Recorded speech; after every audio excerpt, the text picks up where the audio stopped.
Hello and welcome to another Colsey fishing video. Today I'm going to give you a rundown of my new boat, which is behind me, but I won't give it away just yet. So I'm in St Helens. I haven't been fishing, it's been a bit quiet lately. I did a little bit of guiding and then I stood on a bottle. I've got this gnarly cut on my foot, so I haven't really been out much and feeling good now, but the weather's turned to shit for a couple of days, but that's okay. This Sunday's looking good. Probably go outside, have a troll, have a look around at casting for a tuna maybe, and some jigging, which is going to be fun, which you'll see in a later video hopefully. But yeah, now I just want to reveal my new Renegade 460. There she is. If you've ever been to St Helens in Tasmania, you'll know that I've got a very tiny, pathetic little shed compared to a lot of locals, but anyway, she fits in there beautifully. And I'll give you a quick run through. I took a clip the other day so you can see a nice shot at the boat ramp. I'll run that now. Yes, so the boat is a Renegade 460 tiller steer, 60 horsepower Mercury, motor guide, trolling motor, Garmin side view, UHD sounder. Apart from that, it's all quite standard, but the purpose of this video is just to run through, if you're deciding on a boat or looking at Renegades, what some of the decisions I made. I've been out 5 or 6 times in it, some of the mistakes I might have made, some of the improvements, some of the little tinkering around I've done already. So I'll start from the back of the boat, talk you through some of those decisions. Hopefully I won't waffle on, but if I do, you know what, just like the video if I'm waffling on, and if I'm really spacking on, just subscribe and then turn it off. All right, let's go. So first off, Mercury 60 horsepower tiller. I wanted a tiller steer because I do quite a bit of fly fishing. I wanted an open boat. I didn't really want to take up such a small boat with a big console. I've been on other people's boats with consoles, and people seem to just like put their rods in the sides of the console, and then when you're walking around the boat you catch yourself on a treble. They do take up a bit of space. I decided instead of console just to have a big esky in the middle, which doubles up as a seat for the kids. Can fit plenty of stuff in there, and it's a really higher casting platform than the actual casting platform, so I'm quite happy with the esky. A little bit on the large side to get around, but you can squeeze through, and I've just put some little flush mount rings in there to shackle it down when you're underway. So going back to the motor, the boat is rated to 75. I had a budget and I thought, well, I'm not too worried about top speed at all. And in fact, the top speed's like 29 knots I've got so far, which is, you know, in the 55 Ks or something like that. My big concern was getting out of the hole, getting up on the plane, but it does it really nicely. And actually with a passenger in the front, does it even quicker because I think the weight's more forward for the whole boat. So I'm pretty happy with the 60. Tiller steer works really well. It's just a basic one. The trolling function's a bit annoying. I thought that I'd use that just to cruise around, checking out spots, but it doesn't get real quick enough. It only gets up to about 3 knots on the trolling function at the max, so I haven't really been using that. And I'll talk through the boat. I got a fuel tank fitted prior to picking up the boat. That's 77 litres. That was really important for me. I want to do multi-day trips. I want to go camping. Might not be able to easily get fuel. I might be able to top it up with a couple of jerry cans. But I'm thinking, from what I've done so far, I'll get about over 12 or maybe even 15 hours of cruising around on one tank of fuel, probably, which is easily 2 days of fishing when you're stopping and starting. So really happy with the fuel capacity. What else did I get? Not standard. I think that's it. The boat comes with a little live well. at the back here, which is pretty small, but I've put squid in, kept them alive, and then eaten them. But you know, they could keep live for a long time. Haven't put any fish in there yet. There's a hatch at the back here for the battery pump. I've got a little bait board in there which I'll use every now and then, and that just hooks up on here. That doubles up when I'm not doing that as a little camera pole for a GoPro. And then I've put in some rod storage down the sides. I managed to squeeze 3 in this side and 2 in the other. These are just broken up from a cheap plastic BCF rod holder. I cut the foam inserts out. It was about $12.95. So far they've held up. I've had a 2-hour drive here. You know, rods don't come out. They've stuck on so far. I've been washing the boat, salt water, everything. I don't know how long they'll last, but I think when they do expire, I want to put a rod locker in here, probably from the seat pole to the sides, and up somewhere around the level of the bait tank there. So it adds an extra casting deck, rod storage all sorted.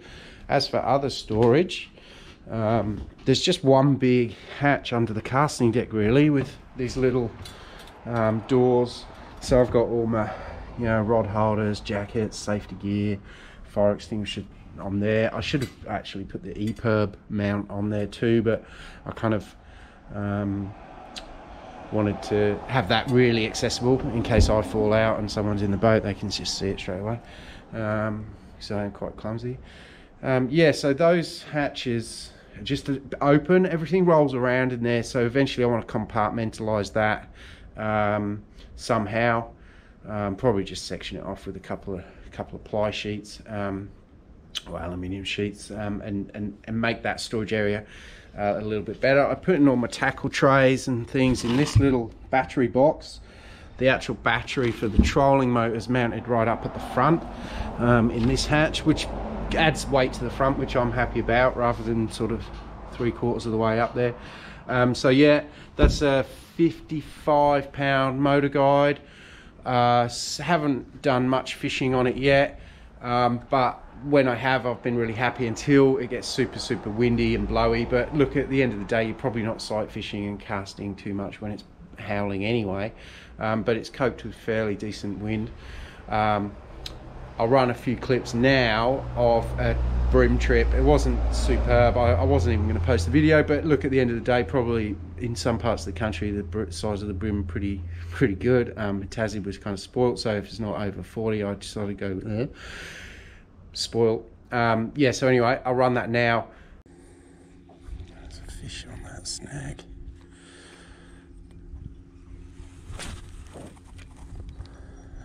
Just to the right. Oh, he took it far out. Sight casted it. I was striking. I was having this with trout fishing the other day.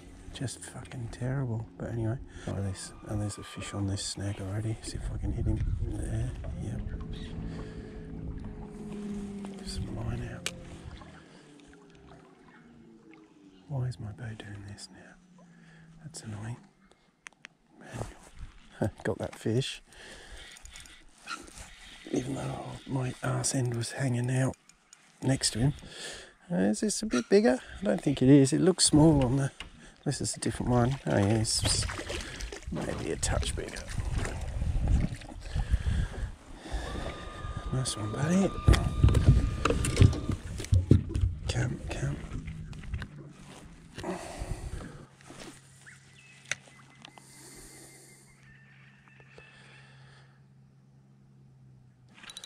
That's a good one.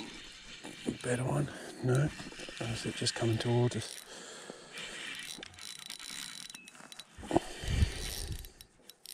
Yeah, it's a better one.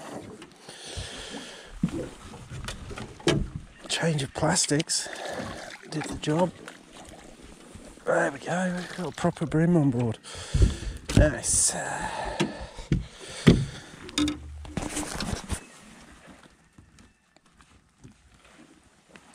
That's a good solid start after the false start of all the little babies.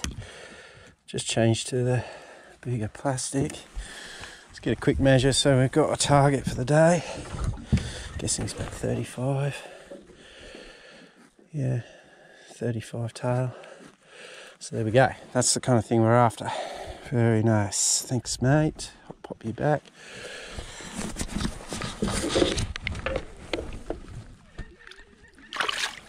Off he goes.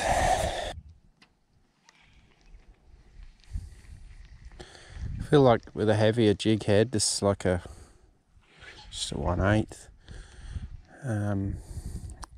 You can at least sort of fish some of the water back to the boat as well as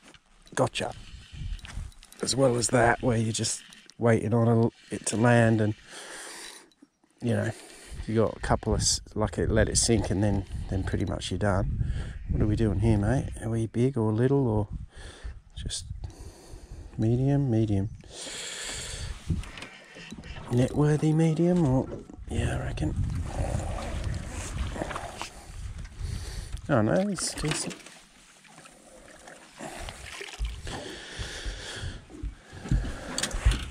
$30.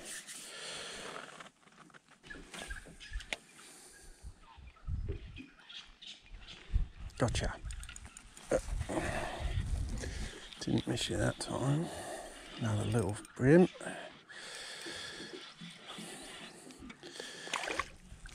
Trying to showcase Tasmania's best bream fishery here, and these little bastards are spoiling it for us. Oh, fish on. Resting the batteries, so not a real big one, but it's a start for the evening. Oh, it's got a bit of pepper. That's decent.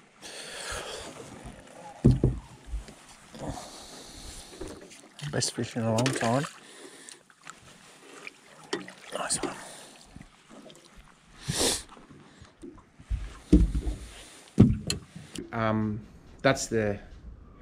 That's pretty much all I can tell you about the boat. What else? Well, things that I don't really like. It comes with these sort of cheap plastic rod holders.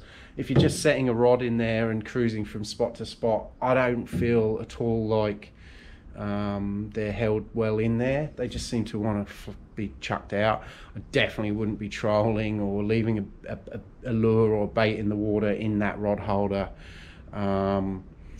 and trusting it. If I was going game fishing, I'd definitely want to, well, I've actually bought sort of these are made up. Someone at Tamar Marine in Tasmania, I think, supplies these guys, and so this fits in the rod holder really firm with good strong upright for trolling. So I've got one of those. I'll probably end up just using tethers on the other rod holders until I get a permanent solution. I don't really want to stick anything in or drill in until I realise what positions around the boat I want to run. Yeah, so that's one thing. Also the rails go right down the side and basically block one rod holder position. So you can't put a rod in here at all because the reel just smacks in against it before it locks in. So that's kind of a really bad design. On the other side, the rail stops because you're climbing in and out the step that side. So anyway, definitely going to work on that. What else about the boat? The actual package itself from Quintrex, pretty high end of the sort of 3mm pressed tinnies market. A lot of people whinge on forums about the service and the quality. I don't know. I'm not like a welding aluminium expert. It seems all pretty good. We'll see. What I will say is be careful when you order from Quintrex, because the package is ranged so differently between side console and tiller steer, and I ended up with no nav lights, no bilge pump, a few things that I totally expected to be in the package, and even the dealer I think was surprised they weren't, which was annoying. But anyway, I'm just gonna have to put them in pretty soon, I suppose, because they're quite important safety biz. I've got some temporary little nav lights in my emergency box for now that just O-rings with batteries that, you know, I'll use for now if I get caught out at night. The only other things I want to change, I mentioned the rod locker. I definitely don't really like the carpet. It's already got squid ink all over it. It's already got fish, you know, slime, and starts getting a bit smelly. I think in Tassie we're not that humid. Park at home, I'm here now, but at home I'm just parked under a carport, so things are gonna kind of dry out okay. I don't know through the winter if it's going to get damp and even more smelly and gross. If it does, I'm just going to run it until it gets really bad and replace it probably with some sort of EVA foam. At that point I'll check what the ply's like. Could even replace that with some lighter materials, but as long as it's sound, I'm happy with the plywood.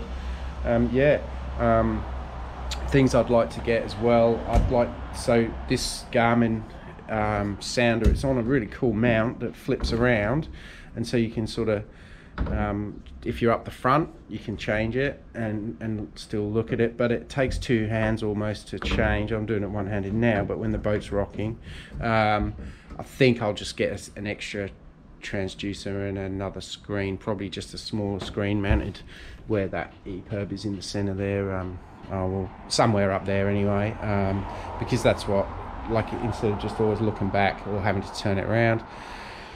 Other than that, I think I'm real happy with the boat. Hopefully in the next few videos you're going to see me macking it out there when this wind and rain drops off. Hope you've enjoyed the video. I hope if you're thinking about getting a boat in the 4.7 meter range, or looking at what kind of console or tiller, I like the tiller and I'm happy with it so far. So I think it's cheaper, and you can always put a console in. Like, I've seen them on Gumtree and eBay, like, for not much, but I think for me it's perfect. I can't wait to get up the lakes and fly fish. I'll just get rid of everything off the deck and I'll just literally have a seat and the sounder to get my fly line caught on, which it will, but that's a lot less than a whole freaking console and everything. So anyway, that's my thinking on why I purchased this boat, early impressions and what I want to change.